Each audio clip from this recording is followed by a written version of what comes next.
एक important terminology और है और बहुत काम आती है, या आपके नॉलेज में होनी चाहिए, आपको मालूम होनी चाहिए।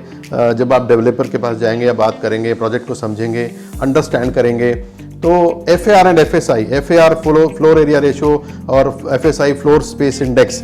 तो floor area ratio, floor space index लगभग एक ही जैसा इनका मतलब होता है। और यहाँ पर इसका मतलब है, जैसे आपने देखा होगा कि आपकी लोकेशन पे, जहाँ जिस शहर में आप रहते हैं, जहाँ से आप निकलते हैं, आपने देखा होगा कई जगह बहुत हाई राइज बिल्डिंग्स होती हैं, लेकिन कई जगह बिल्डिंग्स इतनी ऊंची नहीं होती हैं, या ग्राउंड कवरेज कहीं बहुत ज़्यादा होता है, कहीं जगह ग्राउंड कवरेज इतना ज़्यादा नहीं होता है। तो this depends upon the government regulations. और इसको आम भाषा में आपने देखा होगा, लोग बोलते हैं कि 2 मंजिल की परमिशन है, 3 मंजिल ही बना सकते हैं, 2.5 मंजिल बना सकते हैं, या 5 मंजिल तक जा सकते हैं, 1 मंजिल और पास हो गई।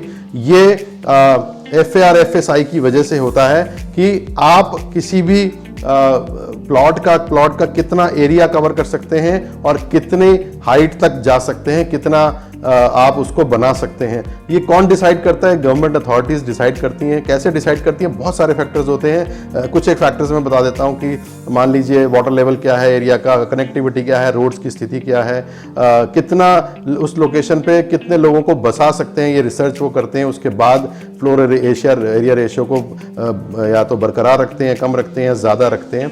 तो FAR FSI का मतलब यह है कि कितनी कवरेज, ग्राउंड कवरेज आप कर सकते हैं, कितनी हाइट तक आप लेकर के जा सकते हैं किसी भी प्लॉट को। किसी इंडिविजुअल भी प्लॉट्स हो सकते हैं, या डेवलपर के पास भी, बिल्डर भी जो बनाते हैं अपार्टमेंट्स, उसकी भी मैं बात कर रहा हूँ। तो FAR FSI की जब भी आपसे कोई क्लाइंट पूछे कि कितना है, तो ये FAR FSI